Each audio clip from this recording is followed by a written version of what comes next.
What if I asked you that who was the most arrogant character from the Mahabharata?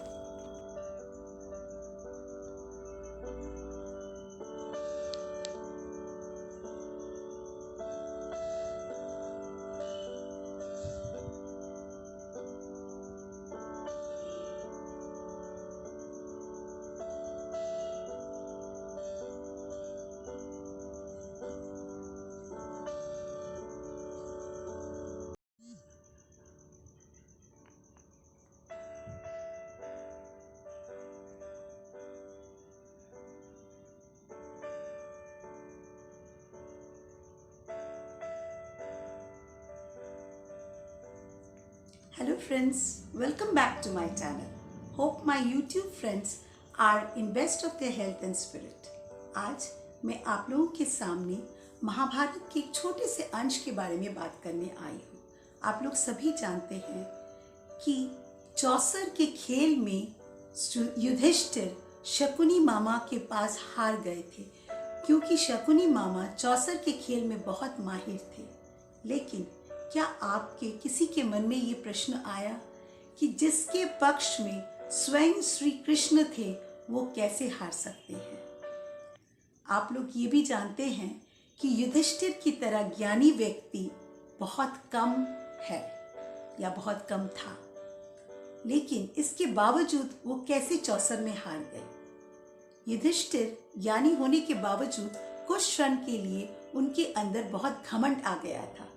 यही कारण था कि उन्होंने ये चौसर खेल के बारे में, इस आमंत्रण के बारे में जो कि शकुनी मामा की तरफ से आया था, उन्होंने कुछ श्री कृष्ण को बताया नहीं।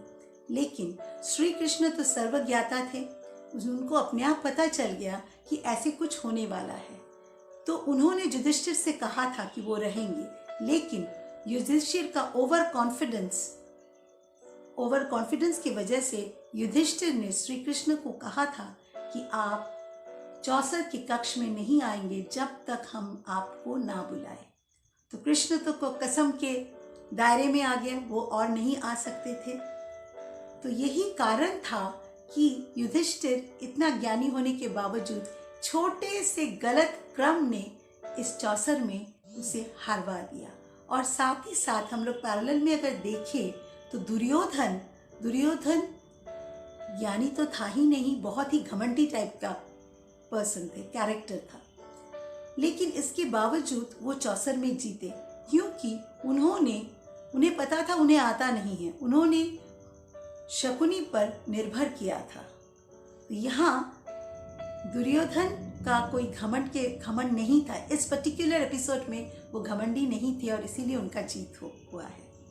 तो हम लोग इस महाभारत के छोटे से हिस्से से हम लोग क्या सीख सकते हैं कि हम लोगों को घमंड होना नहीं चाहिए। घमंडी लोग घमंड बहुत वजह से करते हैं। कभी कभी धन संपत्ति बहुत होने से लोगों को बहुत घमंड हो जाता है। कभी कभी लोग बाहर की सुंदरता जब देखते हैं, वो लोग की बहुत सुंदर है, तो उनको अपने आप में बहुत घमंड हो जाता है। बहुत लोगों को बहुत ज्ञान होने की वजह से घमंड हो जाता है। कभी कभी कोई भी प्रोफेशन में हो, अगर उन लोगों के पास, अगर वो लोग पावर लविंग हो, तब भी उनके अंदर घमंड हो जाता है।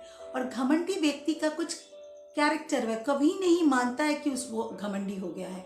उसे अगर उसके बहुत अच्छे फ्रेंड भी समझाए कि ऐसे तुम्हें नहीं करना चाहिए, वो बहुत एरोगेंटली बिहेव करते हैं, वो बहुत ही खराब तरह बिहेव करते हैं। तो फिर हम लोग, तो सोल्यूशन क्या है? घमंड से हम लोग कैसे निकल सकते हैं? सबसे पहले उपाय है self discovery. We have to take out the dirt of pride from us.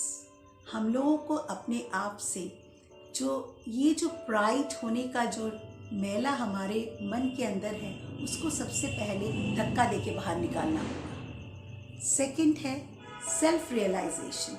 Self realisation कैसे? हम लोगों को हर समय ये सोचना होगा कि हम लोग इस वर्ल्ड में we are just a traveller in this world. हो सकता है हम लोगों के पास आज धन संपत्ति है, लेकिन आज मेरे पास है तो कल आपके पास होगा, तीसरे दिन उसके पास होगा। इसके मतलब धन संपत्ति किसी के पास भी परमानेंट नहीं रहता, तो उसको लेके बूस्ट करने की कोई ज़रूरत ही नहीं है। This is the second point, ये बात याद रखना होगा। थर्ड पॉइंट इज स्पिरिचुअली अपने आप को अपलिफ्ट करना है। कैसे? Spiritual learning is very important. कैसे?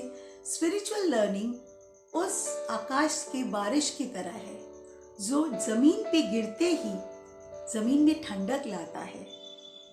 उस पानी से पेड़ पौधों का जन्म होता है, सुंदर फल सब्जियों का जन्म होता है जिसको खाकर लोगों की भूख मिटती है, तृप्ति आती है। सुंदर फूलों का जन्म होता है जिसे लोग देखकर बहुत खुश होते हैं। तो दिस आर द थ्री, ये तीन चीज अगर हम लोग अपने आप में लाने की कोशिश करें तो हम इससे दायरे से बाहर आ जाएंगे, घमंड के दायरे से बाहर आ जाएंगे। आपको अगर मेरा वीडियो अच्छा लगा है तो लाइक और कमेंट्स जरूर कीजिएगा और अपने फ्रेंड्स और रिलेटिव्स के साथ शेयर करिएगा और सब्सक्राइब करने बोलिएगा। सब्सक्राइब करके राइट हैंड साइड में बेल आइकॉन को क्लिक करके ऑल ऑप्शंस में क्लिक कर दीजिए। फिर मैं जब भी वीडियो अपलोड करूंगी वो आप लोगों के पास आ जाएगा। आज यहीं तक, फिर बात होगी आप लोगों से।